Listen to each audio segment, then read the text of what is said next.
真人會係時間，你如果你冇騙啊，花姐咧你咁當人事冇真人會，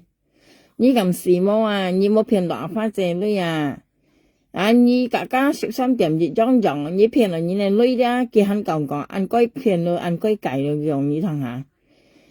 幾百名你單殺親口講噶，用你騙啊花姐咧39條啊。佢嗱食妹家己想炒食妹講佢問佢阿花姐咧很有騙冇佢講，按該騙咯佢講啊，佢喐唔明炒你肯定係咪幾百面啊？你冇騙阿花姐咧，你咁時髦，差半日佢夾食妹想炒佢答我啱命啊，講今日下兩家食妹熱樣樣咧，用羅珠確一支冇人掉佢講話，你一再按將你當咪為切唔到落破咧掉，你頭又喺度落咗又轉轉飛我上門嘢啊！佢炒半日夾食妹想炒咧，佢咪答我啱命話你知係面咯，加下用家係大嘢面，你看落嚟。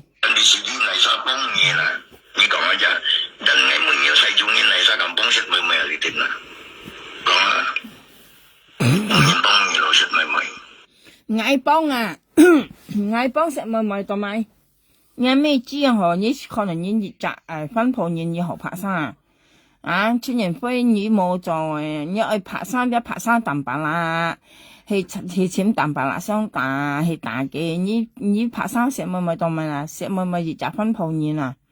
係冇啦，佢嗱佢拍生咁咪又加食妹又去。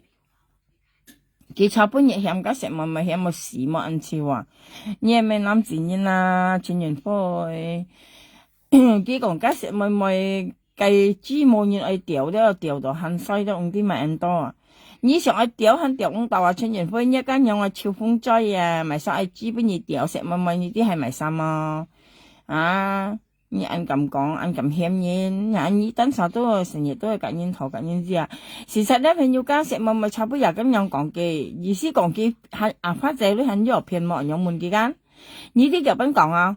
佢講按該騙咯，佢講佢面嘈佢說面嘈佢意思佢冇騙阿花仔女你知俾面咯你冇騙阿花仔女，你咪本冇多嘗試咯，專然科去。你按咁樣講，阿花姐女你冇騙阿花姐女，你咁事麼你含當天照顧麼阿花姐冇本意女，你咁照顧事麼我問你善意單殺冇善一成年，你按咁講，按該騙咯，按該計咯，佢講咁明你叻明女花姐本嚟加10條了，我隔咗4個盡巴上去盡身叫用我佢講叫傻灰我佢講。咁明日咧咪來叫你堂下，如果嘛，其實差唔多日咧，佢隔食咪想坐咧，佢提埋嗌到去，叫嗌紙幣冇人嚟掉隔食咪紙幣話，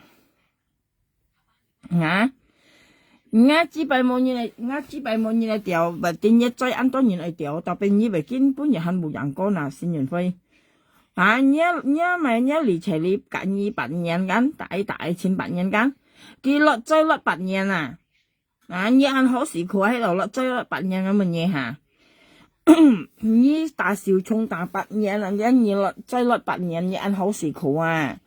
同埋你按好時佢你咪交上隻老婆去調資你同埋你咪不也喺度落追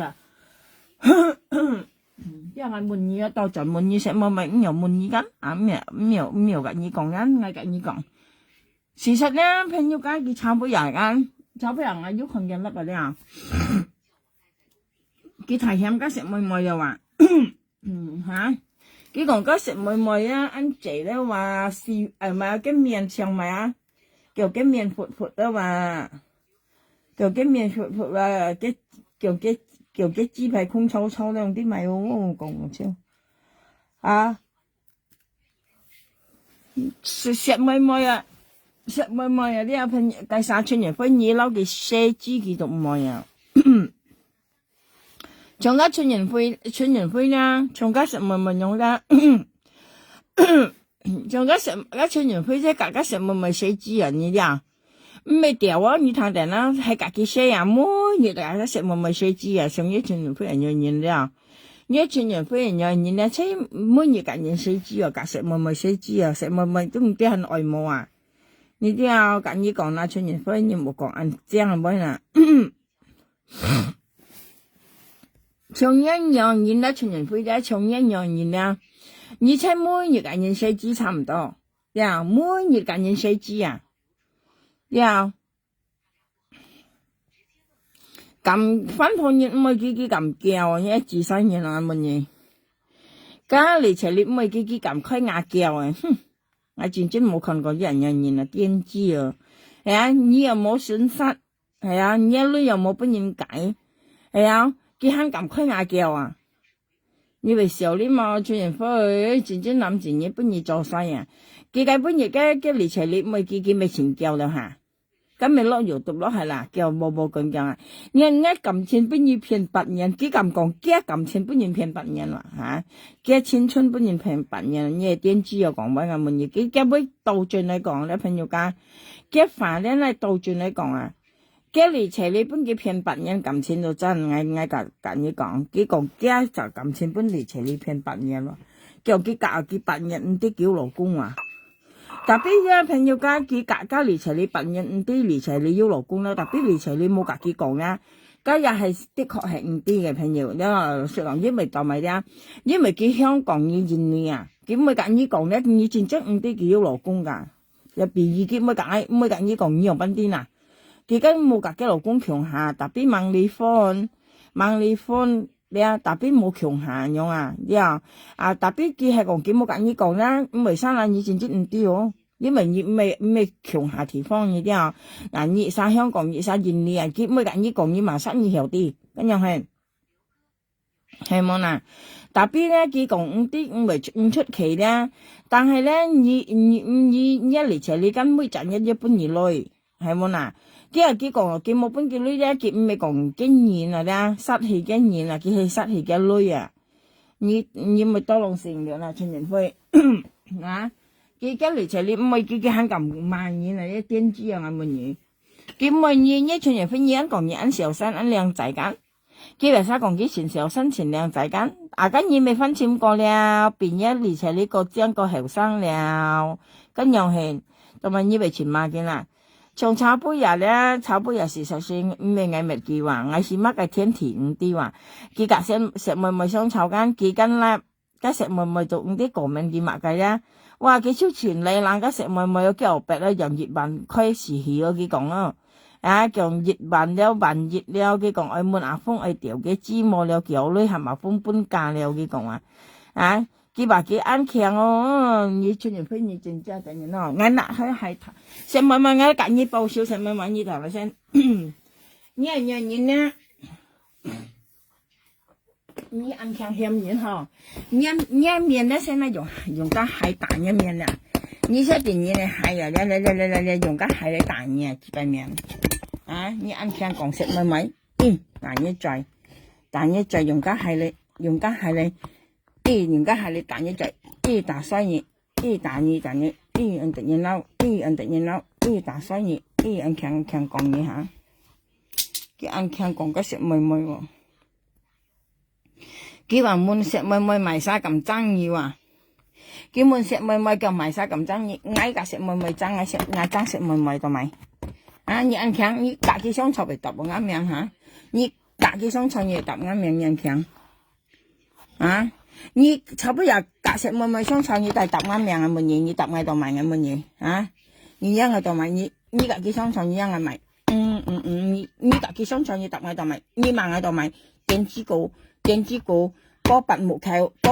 呢面出唱歌波拔木球啦。佢講幾錢小生嘛？你小生都要買咗，成人分一三台冇女啊！你愛喊翻房人搬女啊！你小生25為潮係賣係，你冇得到你小生啊！你小生不過立啊！你講你小生一3台冇女啊！睇電視熱說份啦，係你隔年頭女啊！你按咁輕嘅食妹妹嚇，你就見啲小靚嘅面皮盤咧，你格翻熱頭嚟女嚇，你要很嘈嚇，要講你冇隔年頭女嚇，你幾百面，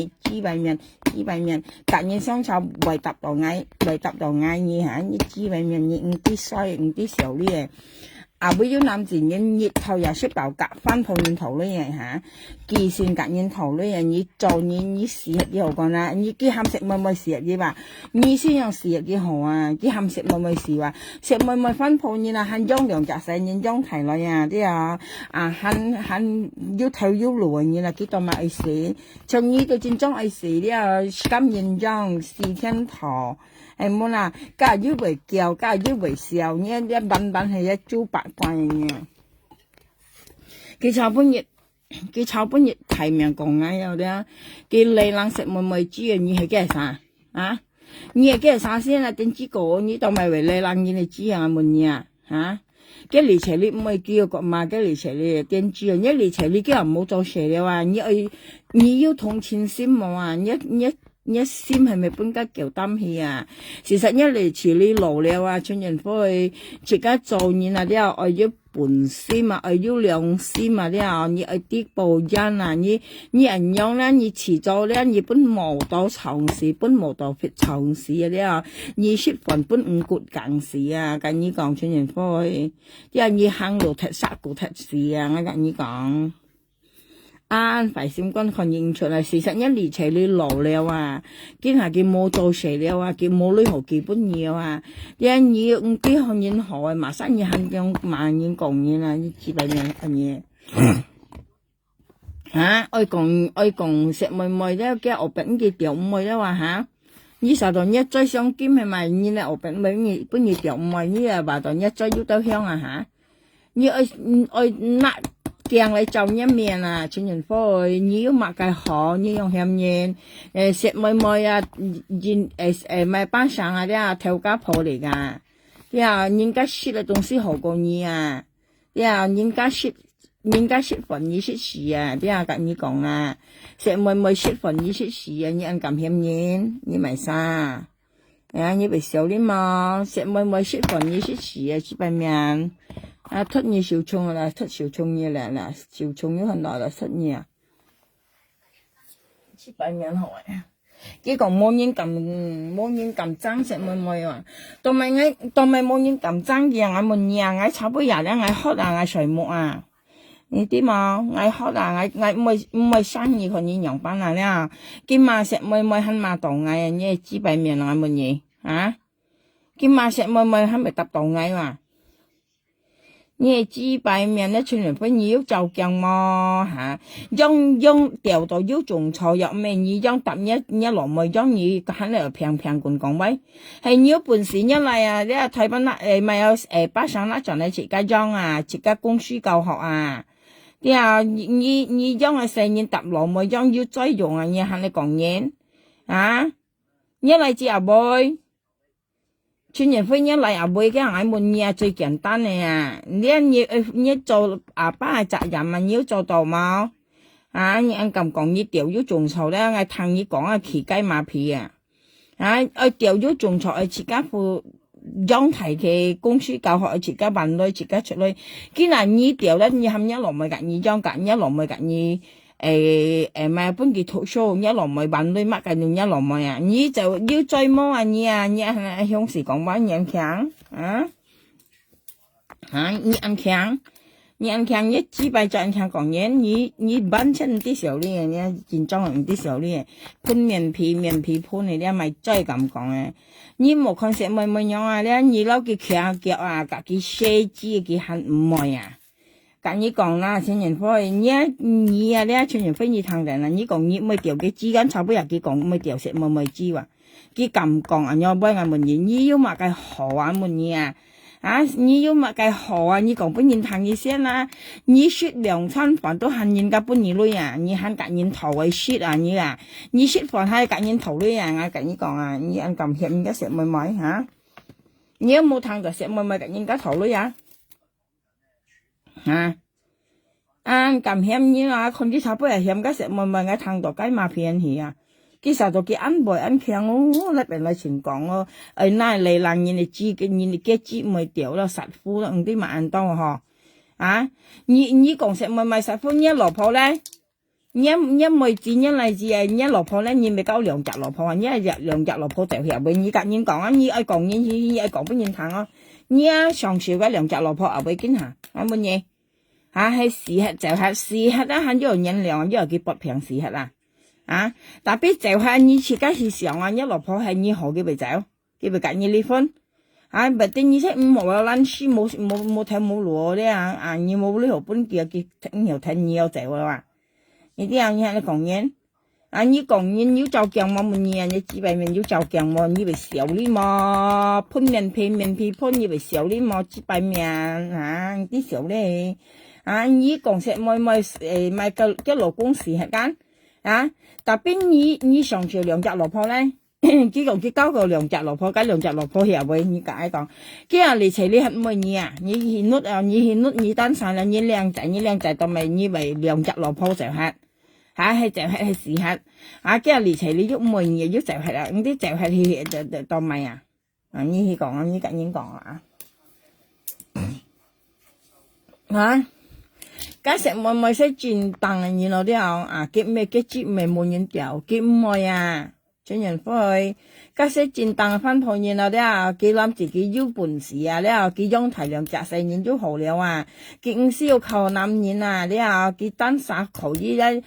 撐起頭家啊，你點講啊？又食咪咪唔需要靠男自然啊，佢單晒條潛女啊，單晒條裝細年裝提嘅啊，但邊一支幣面咧就講嘢啊，支幣冇人愛啊，冇人掉咧，用啲咪人多，你硬聽講一支幣面嘅嘢啊，你又上家好啊，你上家快啊，你支幣面，你講冇賺翻破人，需要靠男自然啊，啊，你咧你完成啲時候咧你。現在豬腳偏潮誒，支幣面嘢啲時候你豬腳偏潮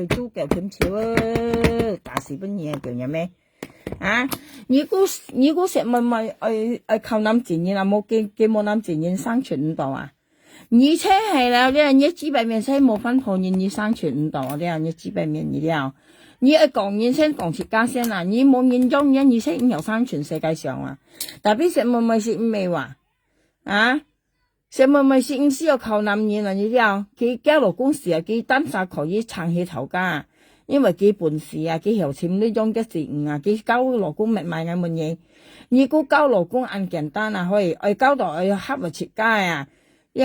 強出強下水啊，只咪去雞時買菜哦，嗌去買五餅嗌唔係買鵝買雞又唔係啲，食咪認識後上啊，唔係輪來嘅嘢啊，佢資幣識唔係輪來了。嘅看好嚇，正出交老公啊！啲啊冇足傾提嚟，冇看來要再要就去交啊，咪交你咪你痛苦啊！你啲嘛跟你講啊，陳仁輝，你下年啊，你再講嘢啦，你先上床上嚟啊！你冇前提講啊，跟你講陳仁輝，你咪少啲嘛啊，咪再要講，你家食咪寫字啊，嘅唔係啊，老師跟你講啊。咪講愛問你咧，你家食咪寫字啊？佢係唔係啊？你睇緊，同埋唔係咧，係講食咪含人寫咧，唔係含人50歲家己寫，佢含緊20啷歲、30啷歲家己寫啊！你話嘅資白嘅再很條，嘅咪嘅石馬很共樣啊！仲有咧石馬是硬確確啊！你知啊？你一石馬家食咪寫字嘅唔係啊，冇講調字啊咧，你家己寫嘅字嘅唔係嘅呢個。你按聽講嘢啦，基本面啦，講家食咪講時冇按照啊。佢講食妹妹咩朋友家佢肯嚟講答我啱命啊呢幾百命啦呢嚇，佢講食妹妹咧肯答我啱命啊呢萬豬腳好呢。呢萬千名言啊，阿花姐女二片300條啊，嗰時每日係阿花姐女很多片冇幾多班人，幾個按改片咯，幾種人嘈你看下，佢基本日上一次佢阿花姐係夾埋晒雙手，佢很少嘈講片阿花姐女，但係差杯人而家滿一唔嘈啊，佢講見冇啊，你係指為名呢咁時髦出人歡迎，呢咁時髦啊，你冇片阿花姐女呢咁時髦啊滿意啊，啊，呢咁時髦啊滿意啊。哇！見人嘈咧喎，爸爸早晨。早晨。Cái tàng ngắn cái phiên phát chế lưỡi cái mấy chó hay chơi chiêu quỷ à. Cái sáng mới liệu tàu à, cái sáng mới liệu tàu cái còn ế để chơi chiêu quỷ đấy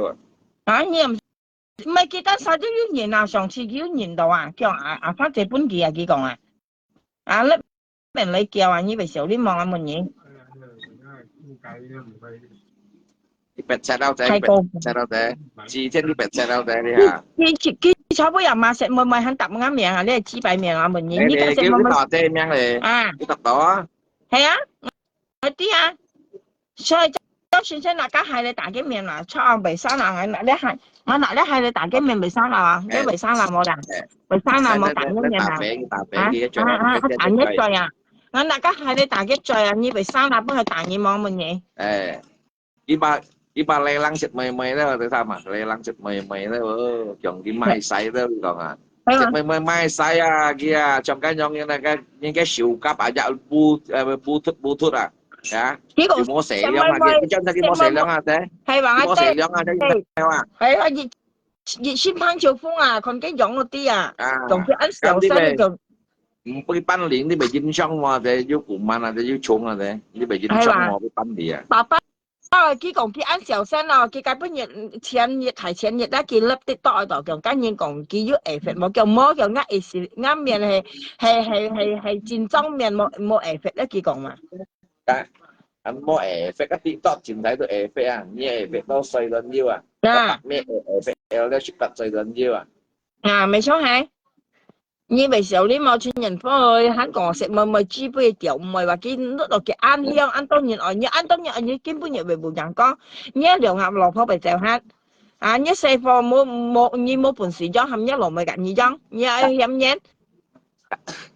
thì mày trong chỗ chỉ thì mày ăn mồi à, đi bởi YouTube mồi à, bởi dính trong mồi à. Ngay mày ham食咪啊，含cái xe cái chi à, một tiểu chi à，但佢寫字啊，用嘅石馬，但佢寫冇啫，跟住咪煙槍啊，啫，咪煙槍我揀垃圾啊，嘅冇死兩嘅啫，就見到佢死兩嘅注意，呢度呢度啊，佢行下就見咪嘅石馬唔冇，嘅石馬用嘅石馬寫嘅字啊，寫石咪字啊。mèo du nhìn môn gì là, đến mèo đến chạy nít môn gì cái còn mày muốn nói lập tần cô cái còn cái lập cành nào cái lập liền đó lên nào cái lập chính xin này立頓佢係咪嗱嗱喺加來，今下先用喺大嘅面加今下照得頓佢立嘅，今下照得頓佢立嘅，幾位馬到嗌佢條嘅咩啊？嗰係咪時間乜嘢啊？以前人會咧，你咧冇熱洋河嘅咧。睇下爸爸喂，爸爸事實咧，村人會是冇熱洋河咧，你唔記講嘅熱洋河啊都冇啊，熱洋河啊都冇啊。Kasi mole có nhiều phần cái phân lý chế lý mà kiểu như mày chỉ từ ngày hỏi à bây giờ mà cái hỏi cái nhỏ em mà cái hai này em nhân ta ê quá kiểu như là mua nhị kẹo à cái còn nha mua nhị kẹo à cái còn cái nó lý chế lý cái tài trên mang tiếp mày lý chế lý mày nói cái chuyện giống kẹo à ngày chơi cô nha cái còn à cái mấy giờ nó chơi phân lý chế lý con mà cái mấy còn kiểu lý chế lý cái ổ bẹt để xem đấy như thằng hả nhìn nhầm ăn chỉ còn anh có nhành kia kẹo ma đó nhành kia kẹo ma cái kẹo ma bây giờ em cái kẹo ma chứ cái kẹo ma kẹo gì hết đó nè cái kẹo chứ nhìn còn bị lay xì thét chứ còn lay mày là bạo trên mày thét nó như là đó chiều bây điều gì là cái này mà chuyển多年điều嘛điều豬嘛điều牛嘛chuyển多年điều cái mày yêu dọn á mày做cái kẹo ma你điều á cái kia冇老婆à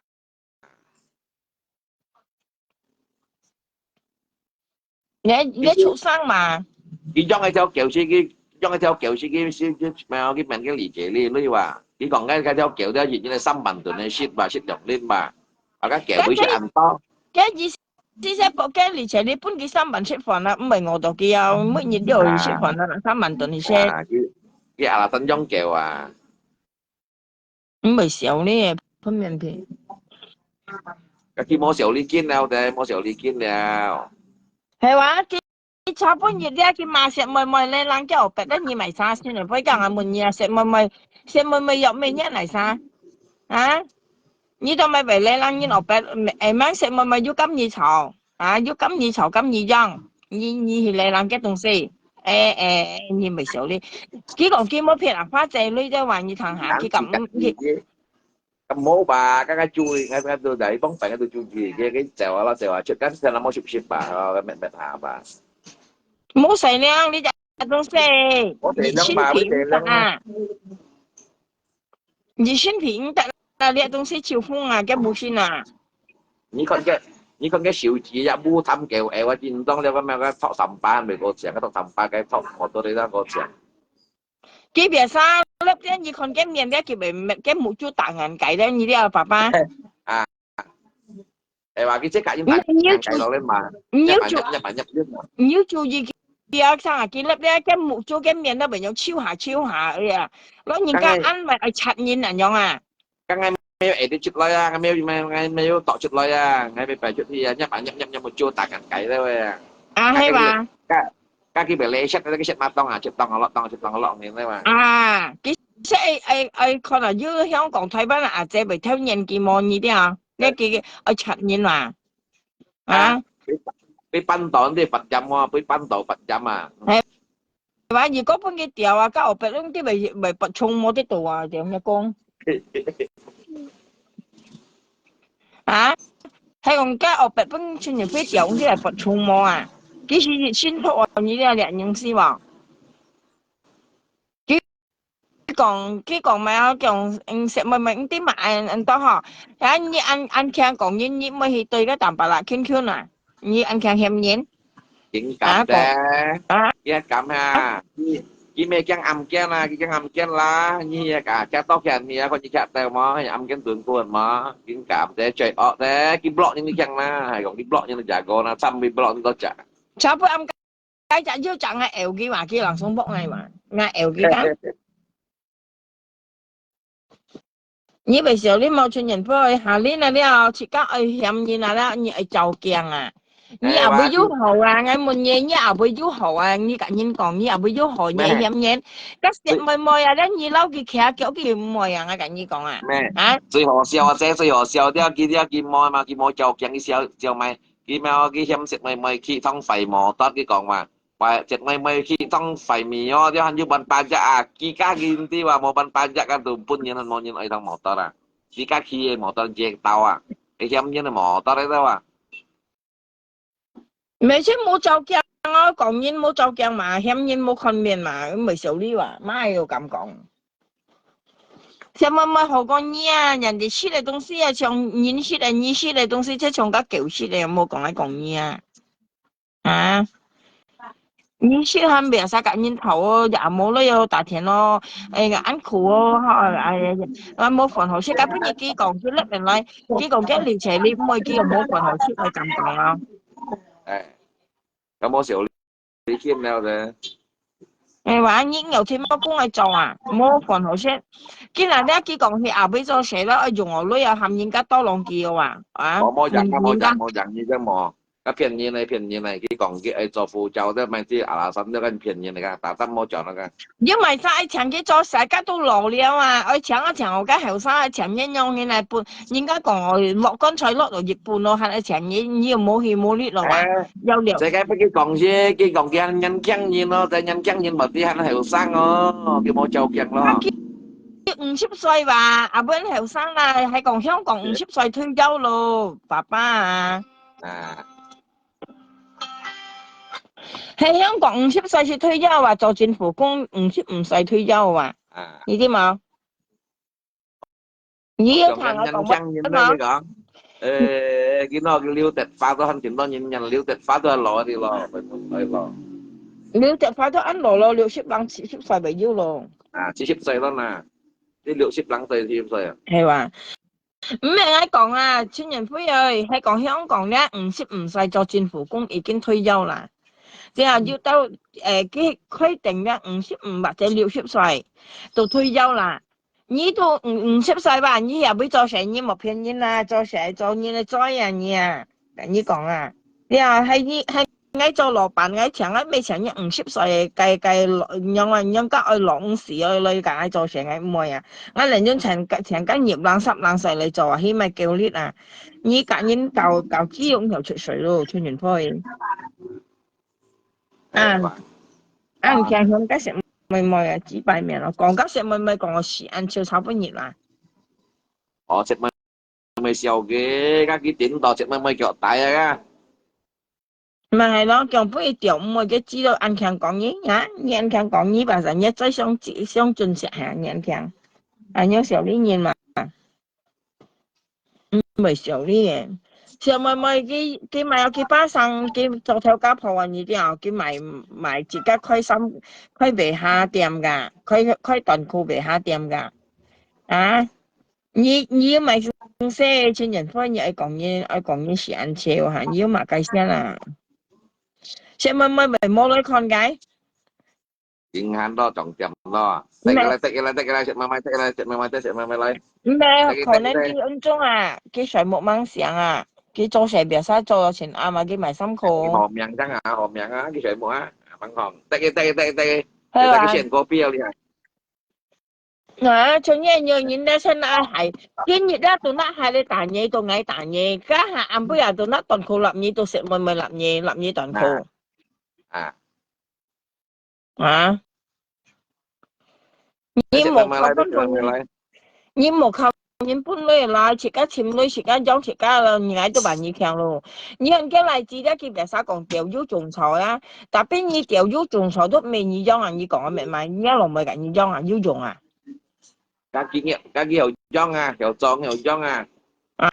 À, nhưng mà dùng à à cái anh nhớ xem phô lúc mình nhìn như lơ nhớ là mình hay cái mấy cái ba lơ cái nghe không? cái môi à dạ tôi mới nhìn kia và Ê bà cái bây giờ thằng ấy cái mà cái mồi cái mấy mà cái mồi mèo mà做鬼咗，叫咪講緊咪做鬼嚇？點知啊？chỉ cho anh nhìn kia 大上講肺炎啊，你點知故啊？你本幾識得佢講嘢好，你冇本幾識佢講肺炎你nhìn các cái môi trầu chàng à thế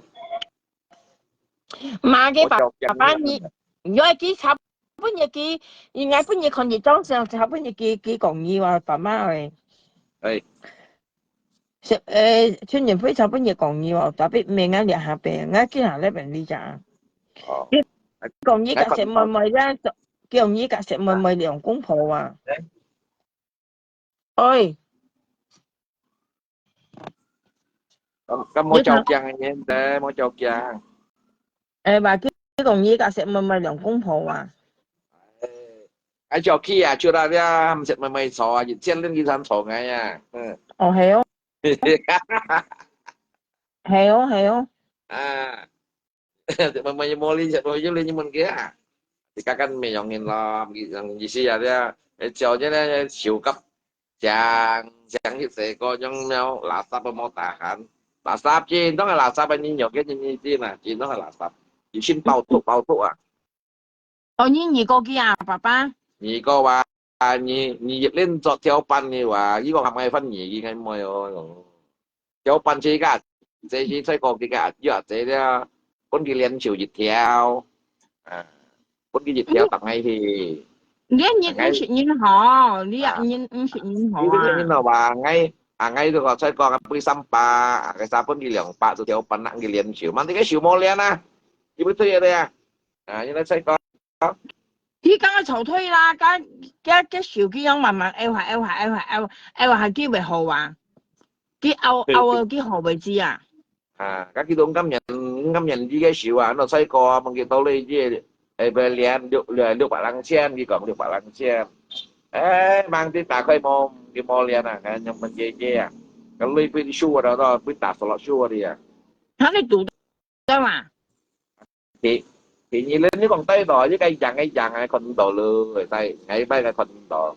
với cây dặn ơi phát tay đỏ Nói cái còn bên sòng như còn à, cái lưới ra cái唔係講啦，你問下cái潮湿嚟幾個人啊，你知道？cái唔有講啦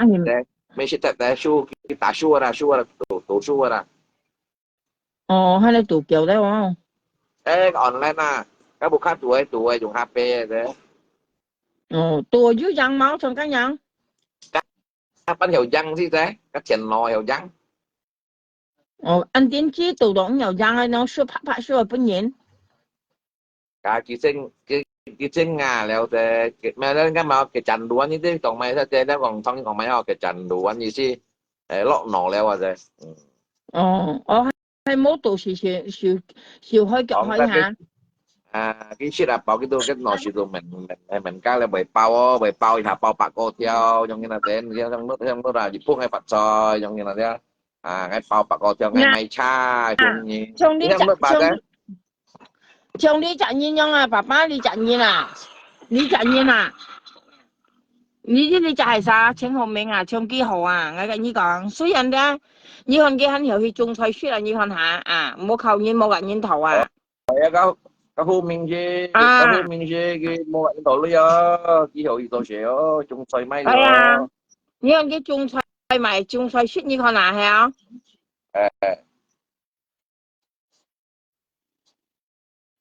你一請學名好啊，như tỷ chim hôm nay có đánh đó cả 係啊，老師講啊，講就問佢按錢咯，你啊，東西錢錢啊， tengah halai tengah mun kon tengah juga ada 哦好啊，你啊東西錢錢啊，你啊請學名啊去。你一請好名是錢咯，老師講係交我幾時唔錯啊，朋友家啊，其實呢個請好名咧，朋友家係咪交我幾時唔錯啊？幾時啱錢嚟人哋啲就話呢東西好啊，交你做勞工啊，我冇朋友有啥朋友係容易交嘅咧，你講女咧冇人多好用咧，特別肯定唔係我事啊。呢個東西好啊，如果我講咧，就係容易有啥。喺個廟上介意咧，呢日東西咧兼咪做勞工係戰爭好啊，冇便宜，佢啱見啊呢日東西啊，係啊，佢事前見嘅人咧，馬計行做啊，佢唔驚辛苦嘅人啊，呢啲啊，你前好面好啊，老實講，佢人條識條做啊，你戰爭係見啊呢日人啊。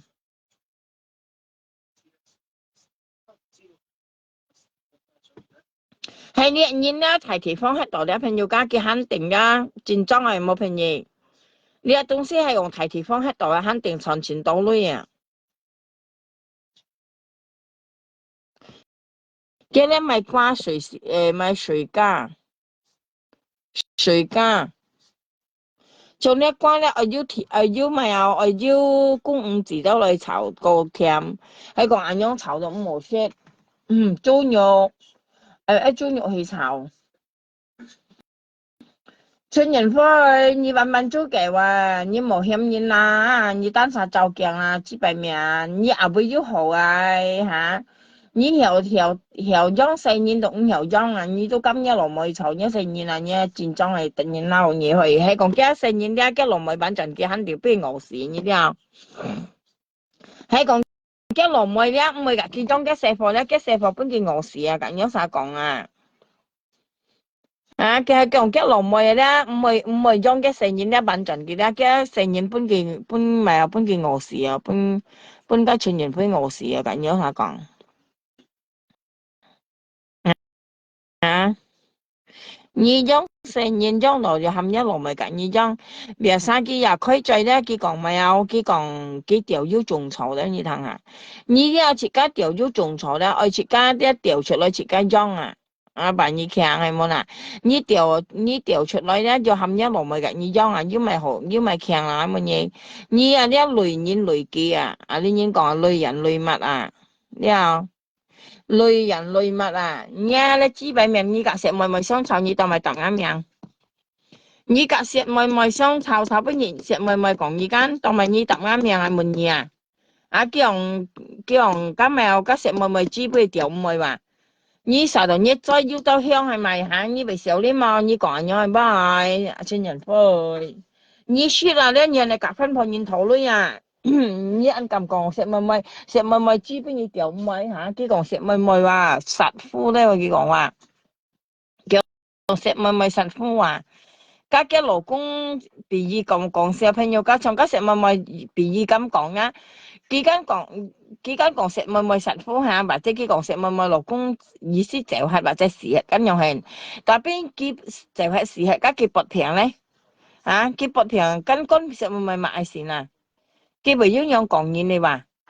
啊，你還沒幾百面啦，你全人會你慢慢做嘅哦。佢講食乜乜啊？佢講根本人冇人愛，佢咩冇人愛啊？你啲啊，人家交老公出嚟看學校啊，嗬，愛看學校，你啲啊，佢愛交學校嘅，交學體育愛石切家，然後體育愛石切家，體育愛石切家係成年，跟樣係。你估唱幾多散養犬啊？交老公啊吓，哦，冇得落叫對住家學冇超難送交家下腰前叫啊，腰前雙打啊，樣啊，其實冇人吉未有人啊，你按強險人險冇時間超，見下咧，見下咧，我做乜咧係你大一串人飛咧，大嘅在啊，朋友講係大嘅在啊，佢騙阿花姐女嘅人講麼啊？啊，佢人講佢冇騙阿花姐女啊，阿花姐女邊佢騙咗30兩條啊？佢差不多日間人問佢肯要騙阿花姐女啊，呢啲就不按啦。佢講啊，佢冇騙阿花姐女嘛？啊，你騙你阿花姐女，他很醜啊，你係租嘅話，我問你嚇。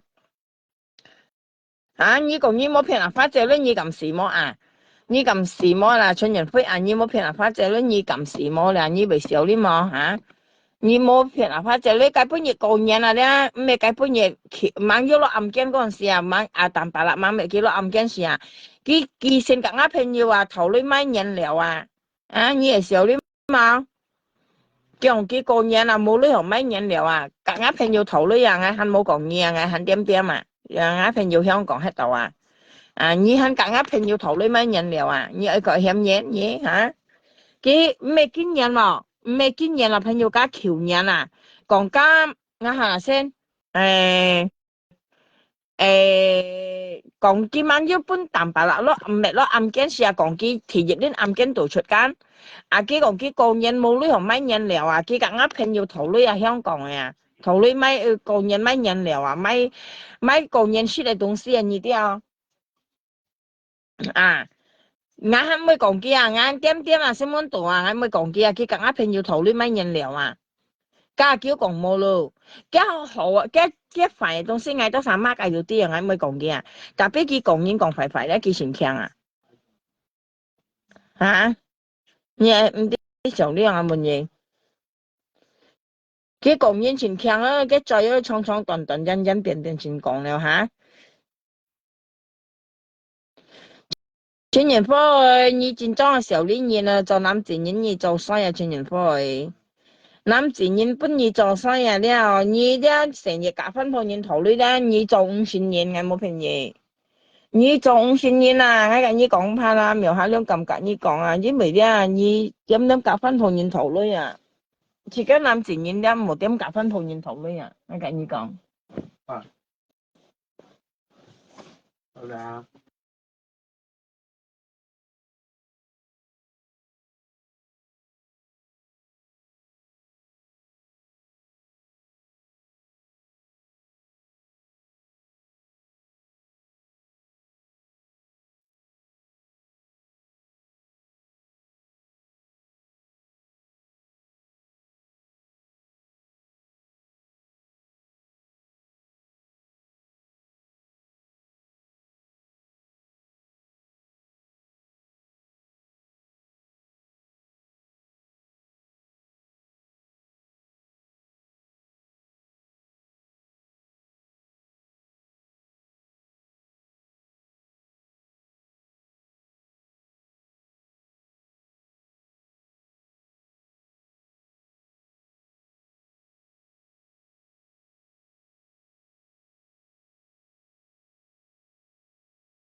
啊，你講你嚟舉辦啊，你粒嘢睇我白啊，跟你講啊，你粒嘢嚟睇舉辦啊，你粒睇我白啊，粒睇舉辦係同類嘅嚇，粒嘢嚟追睇連貫啊你粒嘢睇舉辦，粒嘢舉辦先，粒嘢睇追睇連貫啊，你舉辦咩嘢啊？今年籌啊，今個年前你籌啊，你係舉辦咩咯？乜嘢啊？cái lì chạy lý tôi mua lưới liều à hắn đi cầm錢gì là hắn lấy mang gì là cái lì chạy lý chỉ lẩu liều à như tí mà thế nhiều ca gió ở cái bạn nhà là những cái ở trong kẹo về mình mới à mà gió ở đây hắn lấy mang gì là chỉ bài miệng nói mình gì như có như chơi à như có cái lượng nhà là như hắn có xì luôn này cả như còn應該講啊，本教書很後面妹啊，你咪很多就你買嘢呢，你五啲年學嘅，跟而且你講嘅五啲幾好啊，五啲年學嘅，根本等都係啊。其實跟而且你都老了啊嚇，你乜嘢係咪因為你死不抗啊嘢嚇先見啊？cái mà nhìn bị tập đầu ngay rồi nha chi bài miệng nó hả cái cả sẽ mời sáng sau bị tập đầu ngã miệng rồi mà tập vào miệng hai liên ngoài chi cả mấy sẽ mời chi dịch giọng bên gì tiểu mời mà你tiểu大概話你強，因一年前你知冇邊嘢掉到人情況嘛係幾時到嘅再ảnh hưởng我嗬，你啲有錢人飛嗌搬嘢掉啊，人哋搬家橋掉啊，我老師跟你講啊。你要乜嘅好，我問你，我有晒知不你掉，唔係人強講嚇。你要乜嘅好啊？又冇做事，又冇女嚇，蝕就蝕垃圾。我同你別使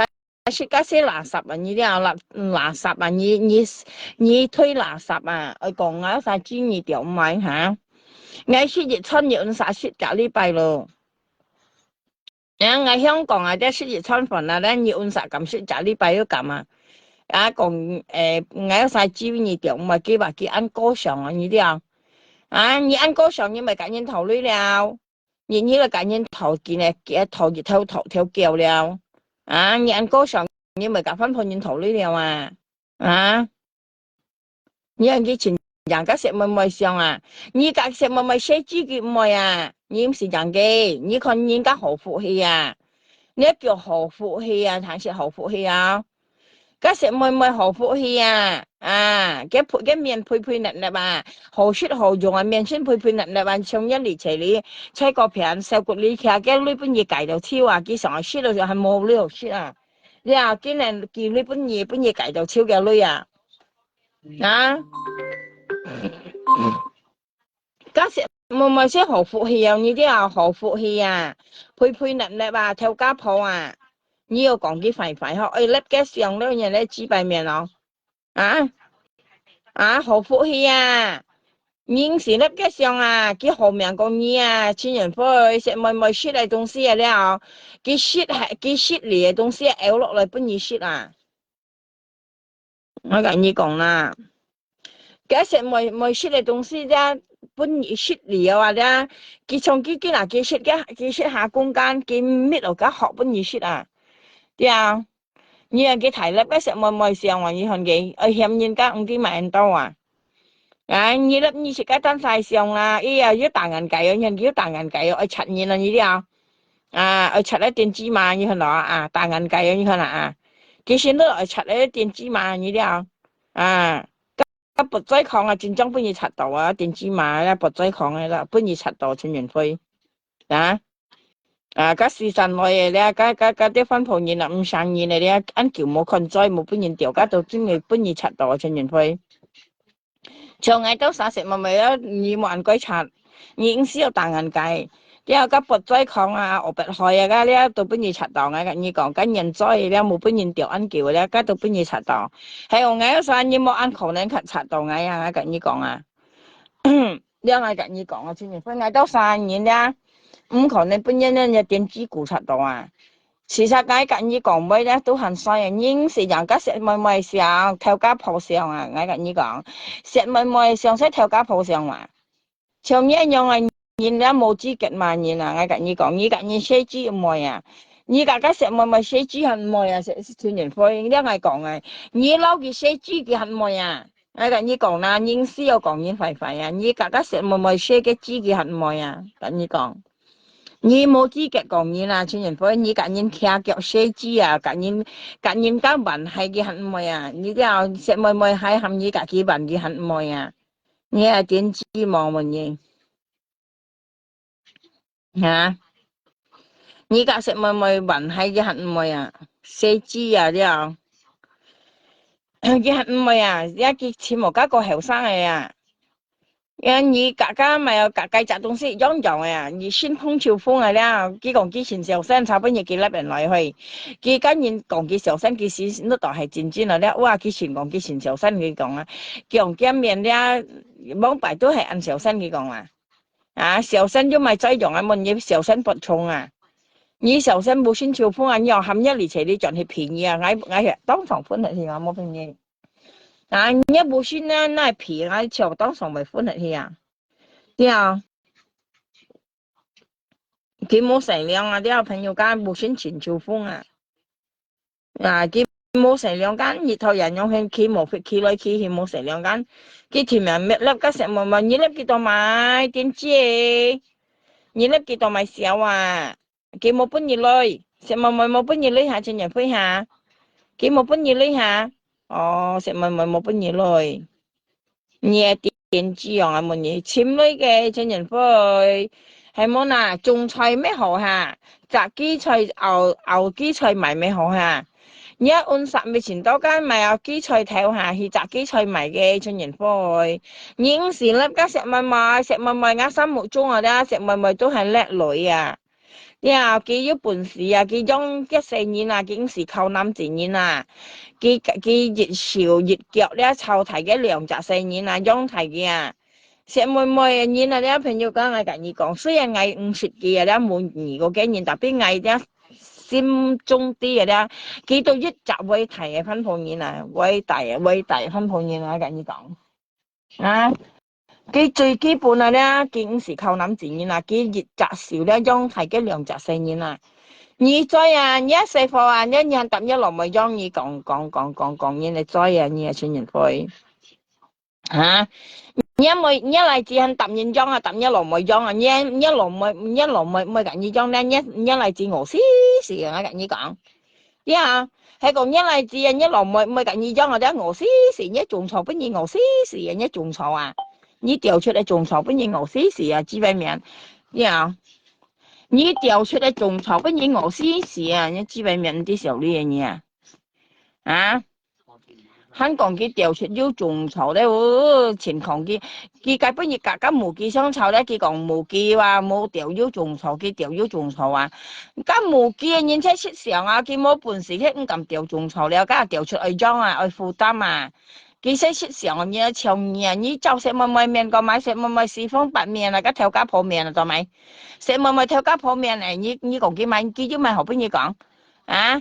佢唔係後邊嘢講啊，你自己寫字嘅唔係啊，全年費你撈佢寫字唔係啊，睇先啦。我跟你講啦，你人家食咪面，你撈佢寫嘅字擺嘅係唔係啊？全年費啊，要看咧嘛，你家食咪寫字擺嘅係唔係啊？你撈佢寫字唔係啊？跟你講啦，已經是人嘅，特別嗌啊啦，講食咪啦，佢頭家鋪嘅面啊，頭家鋪上啊。你問豬腳上啊，你面出像豬腳腳啊，你啊，眼睛啊。bà bị ăn dính à, nhân miền sẽ chẳng bà bị cái ăn dính mà theo cá phô miền à, tao máy theo cá phô à, thằng chị theo cá phô à, hả? Theo cá phô tao máy, nhà chỉ bài miền, nhà bạn chú kiểu đi xỉu đi, nhà bạn đi xỉu đi, như喺度lớp nhà thầy chỉ bài, nhà thiên mẫu công去做呢，你熬基菜賣係咪好嚇？你山腳用最多嘅基菜條啊！咁咪有加蓮塘路嘅，按直一幫辦嘅前人去蓮塘路基菜條，幫蓮塘路咪要基菜條下嘅圈落嚟咪有，圈落人家做烈馬嗰度啊，安落咪名做烈馬了，蓮塘路差唔多到屯門塘啊，係咪到社坑濱路啊？嗰度咪要摘基菜人啊，你咪去蓮塘路熬基菜咪好行啊，幫辦前係嗰度熬基菜啊！啊，你都咪去蓮塘路食熬基菜賣啊？你按強還不開水來說下，你識條人係人不搬嘅啊？你博人都係人家搬你賣你賣人，你講咗人嘅啊？你識條人都係揀人頭啊？你按咁險人你是一条人都係感人頭裏買嘅人càng hiện nhiên你chỉ bài miệng như ăn ở đây như tôi nhân nhân nhất định nhất định bây giờ càng càng nhiều là như một tôi sẽ mai như tôi phân phối như ăn khen nhé như ăn ở đây như tôi nhất định bây giờ hỏi lo ăn kia hỏi như lo ăn kia này chả càng nhiều như mấy tôi ghé thì tạ cái mà ngay bạn như khen cái phân phối bột nên bây giờ còn mình như lo ăn kia như mấy tôi ghé hả như mấy tôi kia như tao mấy tôi kia hả các gần đi nữa đây ngàn nhiều anh anh còn nó sẽ mà bị ngàn hiểu hay cái cha còn mẹ như nó âm kia là bột cái liền chả cháu cháu anh chụp lại mẹ như nó âm kia như tông mẹ mới tươi kia như anh ô như mới tươi cái như ngang thải tiên chi của bây giờ mẹ nó âm kiến tủ ngay bị hiện sĩ còn như nó âm kiến thôi âm kiến hay cầm ta tiền bốn ngày sợ cả ai thầu lui như bị xử lý mà ngày nấu như nấu sẽ mấy như mới theo ngã của nè ngày mòn nấu nhiều phần như trên nhận phơi cái theo ngã của nè còn cái xong hay tầm hay 13點雙教粒定係13點啦，叫我1800年我加13點咯，佢啲係1800年我13點啊，2000年大呢年生世，所以啫日本嘅咪咯暗嘅啦，嗌被顯示係啊，佢講係你要買生世咧，嗌擔保你叫嗌咯暗嘅，佢講哇，佢話佢安慰我講咗咩某啲燈係本家13點咪咯暗嘅係被顯示，你係電子網乜嘢？佢幫拜見啲講馬計咧，叫佢價格13點講叫嗌擔保係講你咯暗嘅嗌對你咯，佢講咦被強講佢叫意思叫係加13點咯暗嘅啦。叫你50落佢冚家13.50落，叫佢代佢落某啲佢兩公婆戰出咪佢落暗鏡嚟，你係電子冇講乜嘢乜嘢，你實在你全年費要得知你係電子股我跟你講pan全年費，你咧少夠買嘢電子你買嘢台電子佢價石咪想炒不日佢價石咪想炒緊，佢達到嗌話朋友㗎。你係電子嘛？乜嘢？佢講話我都係紙杯條，唔係佢先攞嘅最安強安香嗰啲。你看佢別生粒咧，佢別大眼計咧，食嘛你行咧，面尿嚟尿去咧。你看佢滿意味道，你看佢佢買佢識食嘅，跟樣係買白災礦嘅人咧，到本身又非常多跟人災安橋冇本人掉咧，計得翻鋪人看到會偷人嘅嘅意思你係咪都殺聽人意大那出人科你人有知白面啦你講從用一面用得被寫到描下用咧你大那我跟你講看一面啦生仔咯你看佢別生粒咧你看嘅粒咧你看佢家出人非別生粒咧cái mũ chú bị tàn ngàn cài cái miệng bị nhiều lấy nhiều khi sáng hạ bị nát cái sợi má chuột lấy hạ đấy nhau佢被睇下cái sợi má出嚟咧，生下被感應大眼計咧，下滿意被多嘅佢先啲嘅羅你啲佢先出人非先啲嘅羅佢被多cái muốn gì mẹ là bánh bạc phân出嚟佢被大下眼計cái một chú bị nhấp hạ cái sợi má bị lấy hạ出嚟cái một chú yếu大下眼計又係哇你佢都咪被樣做啦朋友家佢識試下嘅都香港台灣間冇勞工嘅咧白災礦嘅咧珠海嘅咧看到佢被挑人嘅樣我跟你講吧特別我都曬看到熱啲呀見到cái này嚟用như hơn hả差不多佢咪要洗入翻房人間叫那間人嚟試下人得要hơn hả cái chuyện tí cái lỗ trái kiến lỗ trái kiến là chuyện nhân phơi ngay con là nhém miệng ai u ngay con đó ham bên này gì vậy à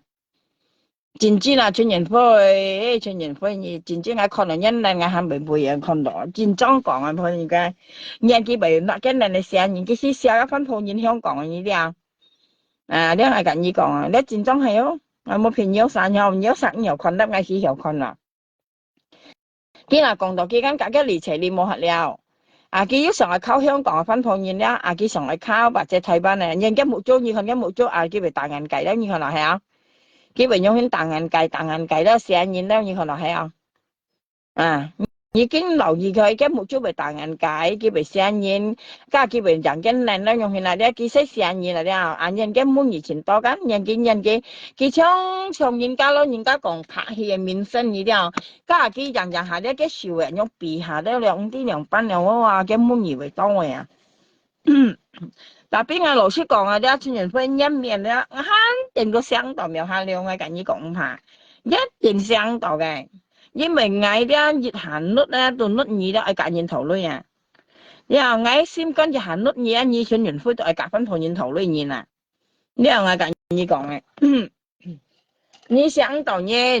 你那咧熱行率啊咧對你係隔現頭率啊，你雪啊咧用啊咧啊，你都係隔現頭本現裝嘅啊，你也被嚇到人嘅乜嘢，除非你村人灰按照率啊咧做頭家啊，嗰度被嚇人咯，你啊。你一村人非常要女啊做頭家了冇多作大啦啊冇喺度正啊家都會上嘢咯你都再冇都冇啊你啦一嚟自行揼現裝揼一落冇樣你嗱咪上嘢嘅乜嘢肯定嫌嘢你知唔係搬幾條唔係都係背時看到朋友家我見咧冇去我先掹水木上我開很水就冇咧豬排面豬腳김치이 맛食咪又麻到嗌，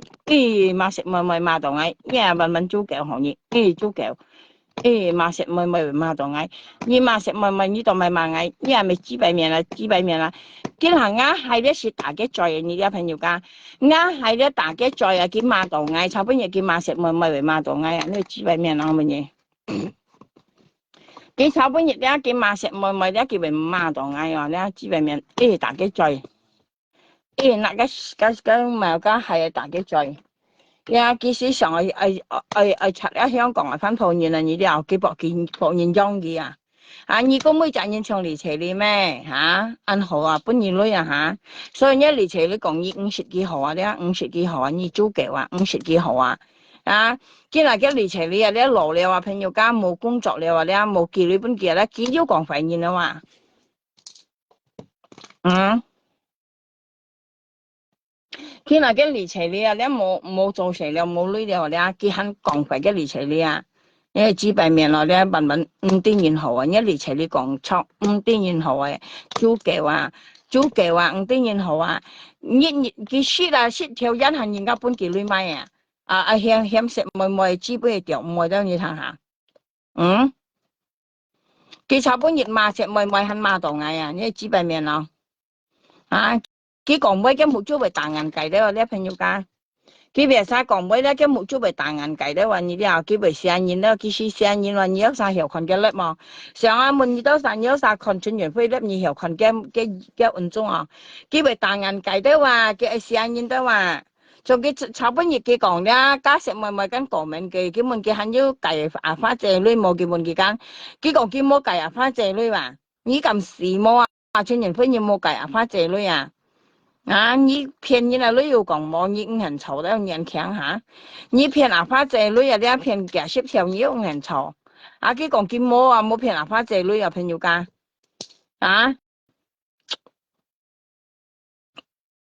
你按咁講你冇騙阿花仔女，見下咧，我到嗱係你大嘅在間，按杯又咧到嗱頓庫立嘅頭嗱，見下到我。對食咪啦，佢講食咪間，佢嚟冷嘅牛白嘛，嚟冷嘅食咪牛白嘛，佢講話，佢用熱辦燉開時嚟冷嘅話，佢下咧嗌到用家係大嘅面間，大嘅在咪大嘅面咧係咧大家全員飛在啊，因為佢講費嘅食咪啊啲佢講費食咪咧嗌嗱家係你大嘅在，暗杯又咧到嗌嗱燉佢立一頭嗱，你講嗌暗杯人嘢事嗌跟你講，啲你按強咧，你來節目揼你羅咪裝你檢準你裝專業會嗌辦你強，你一班上嘅入嚟啊，你一班上嘅嚟啊咧，你檢準你新舊樣裝冇揼你羅咪裝，我就辦你強專業會，你一班上嘅嚟啊，檢準你裝啊冇揼你羅咪裝啊。加量後咪不如餓死咯，我跟你講，一巴上來含啲賺叫唔明啊，因為叫按殺好識好做啊，好識好字啊，你一見唔會賺啊，我跟你講，佢聽到叫龍門係啲好識好用啊，叫咩啊，叫例子啊，係聽到你喺電視啊，我跟你講，識到難啊，我讀書讀咗樣嘢啊，唔係少呢。佢邊啥？佢根本就撳無機商炒眼白小時，佢撳慢樣係咪話？佢講緊無機調叫慢，意思無機慢要交羅婆間，慢要4年間。啊，佢咁險嘢嘛？你設計愛險嘢嘅朋友家，愛設計咧，設計越少越腳樣提來啊！啲人一細鋪聽嘢，你供書教學咧，你先學險嘢啊！特別你有本事調，特別你冇本事將你撳甩嚟晒名，係冇嘢一名甩嚟晒，你不愛笑你啊！啲啊，你愛笑你啲啊，全人會愛笑人你啊！啲啊，你有本事調，你冇本事將你講啊，本人聽你咁講，你咁聲，係冇嘢，你咪笑你冇啊！佢喺你看新人啦嘛，佢講佢要調要種錯冇見冇啊！啊，你講咪知呗？啊，冇幾些條上嘅然後佢唔咁亂來，佢冇，佢唔會上唔會害你啦，佢冇本事，佢唔咁樣成然後唔咁交羅破了你啲冇啊，像你樣啊！啊，請條調啊，調到出來啲咁一落咪嚟啲樣啊，啊送本一落咪咁樣啊，你按強講你咯，嗬，佢基本要按叫咯，咪基本要限，要半年前咯，佢夾無機商炒嘅咪前講緊無機啊，佢講啊，我調要種草嘅，你無機啊落坡度猛要嘅話，有冇調要種草咧？你睇下，啊，你講唔會真人像你啊，唔啲小你啊。調到要種草，要咪用你唔係你用啊，你特面用啊，啊，要咪用啊乜嘢啊，我都調啊，調濕雜出來，你個用啊全人飛，啊，我苗下了咩調種草下，我調夾雜來啊，你個用啊，啊，我成副特你用好冇？唔係上呢講咩？人哋講咩？按曉按強存錢到了，按強人家少。哇，每錢啊，見到啊，哇，每錢啊，面聲啊，提面聲啊，哇，呢邊來按小聲啊，全員配啊，哇，為小聲啊，哇，每錢啊，啊，我看到一面係咪牛皮弄啊，我冇騙你，你人用咧，我看一面係牛皮弄啊，佢實到佢按叻按強哦，按妹哦，按多年看見叻喎，按強講妹喎啊，哎呀，強傳來先要用啊，全人配。調nhà mẹ bên nhìn tiểu một bàn rồi hả ôi hiểu thành rồi lớp như là chi bài à nhà sẽ dịch theo dân hay là cả nhìn thầu à như bị xấu đi màu nhỉ hả shit dịch theo dân này cả nhìn thầu còn mấy buổi xưa cái siêu ảnh nhau là cái bộ chú bị nhập hạ là cái xe mà bị thay xuất lại đó cái gì còn là như cái thầy hiệu mà đi các bậc trai không anh kiểu một bên nhìn liêu này đi còn là trai tự nhân nhân家講專等氣啦，其實扣嘅當然嘛，cái dòng cảnh sát xe cái當然嘛，但邊啱苗下兩看到你全日飛新聞都好笑咯，新聞都好笑你咯，你基本上笑你咧勞資確你跟樣勞仔見，你都唔曉硬了，一再才講佢到埋咧，佢識嘅東西唔好啊，朋友家。佢識嘅東西唔好咧，佢最硬到咧半硬啊！因為佢形狀唔好啊，你睇識啦，形狀你那咧愛識好咧，佢東西先曉硬，佢咧東西先曉硬，你知啊？歐陽啲人有力冇啊？我對佢兩隻手撥人嘅追嚟歐陽你相信冇？因為佢日頭又識咁冇人冇食東西佢根本疫情叫人家嚟前你唔會叫識飯都難咯，佢講根本你用個筆嘅聲記出去聲個摸下咧，佢又vẫn講咧講今年二列嘅話cái都明明係一聲話你講嘅話，佢講你唔會嗌佢講我識飯都冇類佢講你按用意思按用佈置佢講話，我識飯都冇類佢講咁講識飯冇類佢咁講例子專業飛嗌緊你講例子你佢冇類佢咁嘅面前講佢喺啲時候你嚟很細細識個細字佢肯咁啊，佢肯咁講啊，阿媽係冇錢啦，佢肯咁講啊，嚟自肯點點啊，多數係啊鬧你本機啊，唔像以前人佢冇你咁細啊，細本人行啊，未像你啊。喺你香港人嘅細貨錢啲啊，朋友間細細就錢錢啊，錢啲啊，佢啲時候呢啊，佢唔咁解講，佢冇呢啊。像啱嚟自呢，描述咧，佢冇呢個見咁解講啊，我自己去留意佢咯。像佢就呢閉上嚟啊，我要搬佢女人樣咯，自己啲啲哦，佢肯定係有啲用處，自己自自然就搬佢五時頭啊。我嚟自五時間我開在頭女啊，五時啊，我特別我後做啊，佢就喺度捉到呢搬佢啊。然後自己啲啲叫女用超了啊，呢啲嘛，自己都自自然後做了啊。特別啊，像呢全年飛時未叫冇女住開在緊煙頭啊。搬係200號麼？搬係300號麼？你樣食冇咪上到咪？嗰食咪要跳家鋪上啊？你看見咪跳家鋪上啊？嘅面四方八面啊，你要女年嚟計樣啊，跳家鋪上跳家鋪上啊，全年歡迎時講嘅電子二樓嘅設置啊，見妹啊，二樓嗰食咪設置嘅妹啊，跟你講，你樣叫咪？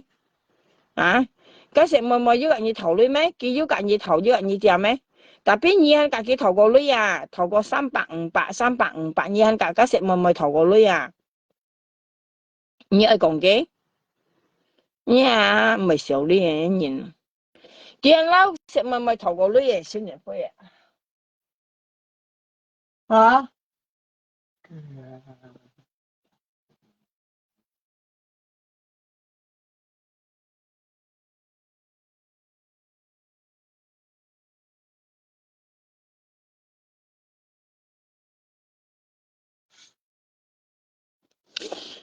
你講食咪當買下，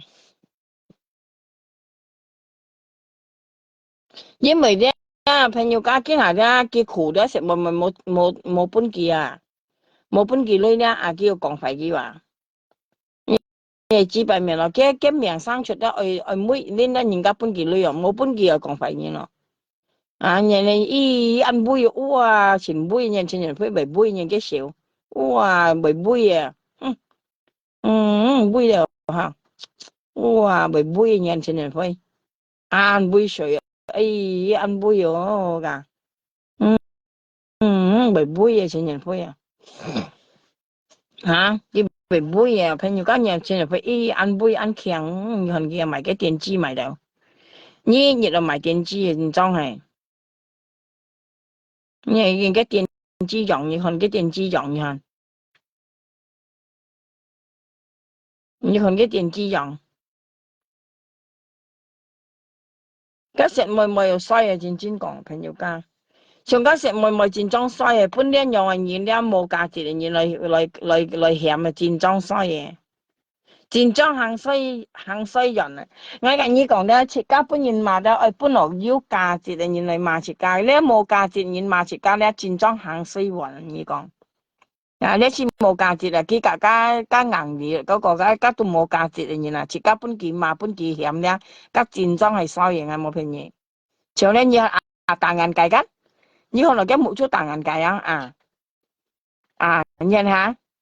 佢可能嘅。叻咧要劈仔咧，計得台灣香港姐攞去看嘅叻間叫錢多滿意話，為大眼計嘅識嘢，攞人家講吸咗異性啊呢啲啊，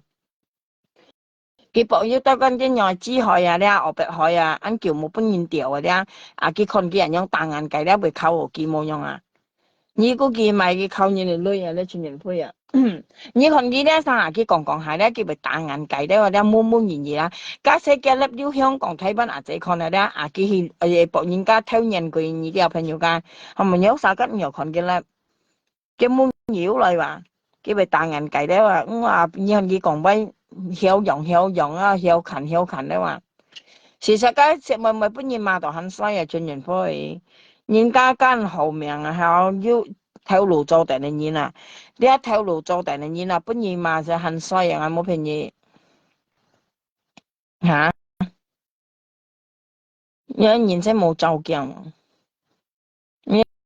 這戰爭係自衰年像呢樣人啦，生存世界上要咪如意啊，我滿意多晒。像一春元歡樣了，你生存了，你世界上有乜嘅意義啊？啊，有乜嘅意義啊？你一春元歡，咁食咪冇本記錄有啦，啊幾多講肺炎咯，你幾百面咯。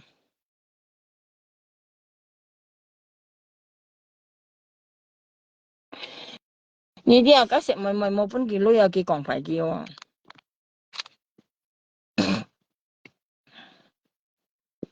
啊，你講食咪多買，叫做跳家鋪啊，啊！食咪跳家鋪，你講幾多買？點知個？你從你咩？你要吸血鬼啊！你啊，熱頭又吸爆到小倉倉隔煙頭女啊！熱頭又吸爆隔翻鋪煙頭女啊！你真裝我點知啊？我跟你講啊，嚇！你熱頭又吸爆隔翻鋪煙頭女啊！要再用啊你啊！要再用啊你啊！跟你講。冇用啊！諗自然就夾翻半年頭女啊，係要用啊！諗自然咧，翻半年半年呢度唔係啊。啊，佢兩班朋友家咪講唔係學可以減，可以減翻半年啊！女佢兩班咧兩硬嘅解釋俾你聽咧，從比方叫人以為隔幾大錢用噶，以為隔呢日嚟自然大錢咧，佢冇呢佢隔二頭或者隔二隻或者二半幾咧，佢可以用入女吧。其實唔係要講要買菜藥，唔幾可以用入女話。但係咧，像伊隔日分配日唔想唔食啦，佢講本二女或者伊個佢頭家都唔應該話，因為同埋你仲唔善言啊。我講你講從啲食物咪是本國家全員配女咧，特別咧你用我嘅女咧，而且仲唔善言嘛。我講你講，因為食物咪跟面一愛錢，你知啊？家己係一朋友間，而基本嘢咧，你要愛人，而且仲善言嘛，全年輝。佢喺你前人家食妹妹上咧，你看下嘅，你人食妹妹上嗌得晒硬咁食妹妹，再跳家鋪啊，係冇嗱佢跳家鋪現今人佢冇本嘢都有你講費嘅啊，全年輝啊，你家食妹妹寫字嘅唔係人家老識講啊，啊，你家佢寫字啊，全年輝去，你家食妹妹寫字啊，寫嘅字擺嘅很唔係啊。你老食咪咪識豬排佢都唔係，哎你架得食咪咪嚟，哎你人食咪咪當買頭家鋪啊，食咪咪頭家鋪啊，啊食咪咪頭家鋪你人叫買，你看熱面啊，熱面都係缺失啊，你啊，你咧半錢缺失啊，你啊，真人會，我嫌煙啊呀，啊你係嫌煙啊，你係嫌煙，你而家食咪咪裝啊，成日食家單晒裝題啊，你裝啊成日揼一落咪裝啊，你咪少啲冇你嫌煙當買嚇。em nhìn tao mày xéo anh muốn nhỉ nhớ xây nhìn tầm nhìn dong à sẽ mời mời xây nhìn xin một tầm nhìn dong na sẽ mời mời dong hả nhân cái miền kia cái con kia như con sáng hà đứa朋友間như con cái chuyện nhìn phi lấp ra như con kia lấp lấp hà đứa kia bị tàn ngàn cái đó ha kia sẽ ở chặt nhìn là như thế à cái意思講佢按小生基本日嗌被消時咧，基本日咧硬要好多日咯，兩三四日咪要咯，三四日咧幾度粒啊，幾啲被粒啊，TikTok係別部呢度粒咧硬啲嗬，跟人家講村人非講呢邊按小生佢講嗬，幾少錢啦？直家下邊講幾小生係冇 effect 嚟佢講話，講幫擺到見下幾多按小生佢講話。但邊你小生都咪用啊，專人會你食飯的都係夾翻半年頭女啊，啊你小生一面片那去不條買然後你出完嚟當中但後你問人家你按小生啊，人家會搬到你用嘛問你啊，你小生係夾人頭女啊，小生就咪用啊問你，我寧願交個姐姐幾條陳女啊，啊。佢講佢小生啊，佢而家啥可能出門佢家會小生呢個上門有啥去？佢又會小生啊，佢後生咧，朋友家出人灰後生啊，你啊講30零歲嗰陣啦，佢老實講佢前都唔係這個嘢咧，但係佢人都唔會講啊，出人灰你老了啊，你知啊？你老了啊，你啲老啊，出人灰啊，你啲老冇拿出人灰去。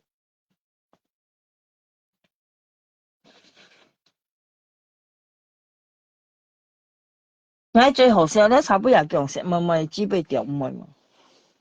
佢講石妹妹本佢掉唔係話你談你未消息啊，啊，石妹妹嘛那條本佢掉點知故，我朋友講我見得冇去，我見得冇，我係咪誰冇上下你誰冇去？